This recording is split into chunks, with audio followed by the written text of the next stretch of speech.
Hello everybody, this is Money Mom. Welcome back to the channel. Welcome to week 3 of basic budgeting. It's all about saving money on food, and I'm going to share with you guys how I have shaved off over $200 a month on our food budget. If you can believe it, just for a family of 3, and I'll get into why, I used to spend over $600 a month on food, and I thought I was doing pretty good. And I'm going to tell you why I did. I could definitely still make some improvements. If you are wanting to pay off debt or save money, one of the first places that many people start is their food budget. That being said, I definitely don't believe in making drastic changes. I believe in easing into any changes that we make. So I'm going to share with you guys some things that I've done that have definitely helped. Number 1, I buy less produce or fresh produce. Yes, we eat it. I love almost every fruit and vegetable, but what I found is I was buying big bags of apples and oranges and they didn't get all eaten. So now I buy a few single pieces and I rarely waste any produce, and I buy it also in season.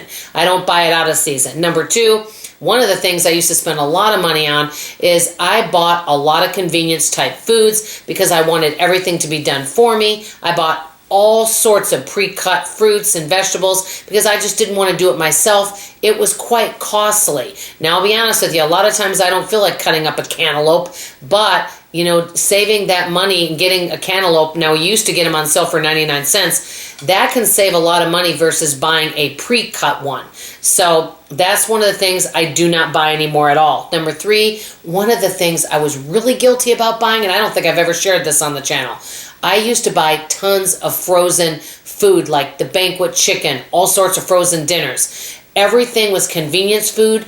I rarely cooked at all. And, I bought tons of frozen pizzas, and all that kind of stuff adds up after a while. And so a lot of frozen dinner and a lot of convenience foods. Number 4, I used to shop all the time. I shop more than once a week. A lot of folks say you can really save if you only shop once a month. I haven't done that yet. That maybe once something I might do for a challenge once is shop once a month, and then once a week just pick up a couple little filler items. Okay, number 5, one of the ways that I do save money now that I never used to do is at the end, and last week I think I saved $15 because I put a bunch of stuff back and I only spent a little over $80 on groceries, which I thought was great considering rising costs and everything. But I put a bunch of items back and saved about maybe about $13 to $15 by putting items back. That really helps at the end of your groceries. Look and say, is there anything I really don't have to get? And even just putting a few items back can really save you a lot. Okay, number 6, this is the big thing. I've learned over the years since being married to cook and bake more often, and I'm making a lot more things from scratch, which really helps. Number 7, I use less meat. Like when I would make a big pot of chili, I'd be using like 3 pounds of ground beef. Now, I might just use 1 pound. That would be an example of saving, and I try to get that beef on clearance. Number 8, I just simply am buying less. I used to just overstuff my pantry, refrigerator, and freezer. Problem is, out of sight, out of mind, and you don't always see it, and that's where we waste the food. Number 9, I do fun grocery challenges. Like I might say, okay, and I make them fun, but I don't overdo it where I make it attainable. That's the word. And so I might say, you know what, for this week only, I'm going to spend $50 or less. And so I'll do something like that. And it makes it fun, and you can save money. Number 10, and I'm never afraid to ask for a discount. At one of the stores, I asked for a discount and said, if I buy all this, can you give it for this price? Sometimes they say no, but you never know. The answer is no unless you ask. Ask for a discount. Check those dates. If you see something that's close out of date, say, hey, could I get a discount on this? And tell them the price you're willing to pay. Sometimes they'll say yes, sometimes they'll say no. I have a bonus number 11, but it's something I have to show you, so stay tuned. I'll be right back. Thank you. Okay, guys, this is the part that I have to show you. Now, if this is a bonus one, number 11, one of the ways now that I'm able to save a lot of money on food is I make a whole bunch of food at once and put it in the back refrigerator so that we have a lot of choices, so we don't have to say, oh, we don't have anything to eat, because that sometimes happens. So one of the things I did is I cook in the morning a lot, and this is one example. I made a homemade chili, and that's been delicious, and boy does it smell good. And then I made some glazed carrots. I also made, and I won't open all of these guys so I don't take too much time.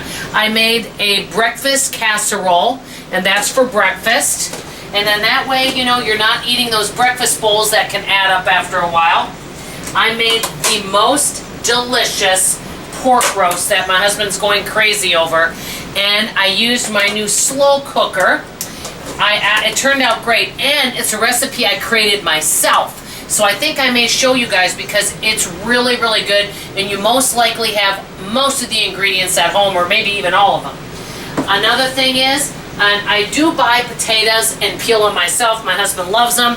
And I made some homemade mashed potatoes and homemade gravy, which I have in here. Then I had a whole bunch of these Manischewitz, or not a whole bunch, too. And I thought, hey, I'm not even using these. So I put this in my slow cooker and I let it, you know, these soften up. Then I have that ham that's 49 cents a pound, and I used that in there, and I had some leftover chicken and put that in there, so I'm using everything. So now we have some soup also, so you can have roast, mashed potatoes, you can have glazed carrots, you can have chili, you can have all of them. Too bad some of you don't live near meat. So one of the ways you can really save, especially if you've got a family, is make 2 or 3, 4 things, have them available to eat. So if someone says, I'm hungry, I want a snack, say, go heat yourself up a bowl of chili, go have a bowl of soup, we've got food here, have a bowl of carrots. You know, there's always something. So that's how I'm saving money on food. I could do even better, but considering I used to spend over $600 and I'm not even quite spending $400 right now, I feel like that's a good change for me. So let me know, guys, how are you saving money on your grocery budget today? I always love to hear from you. I love you, I appreciate you, and I'll see you on tomorrow's video. Bye-bye.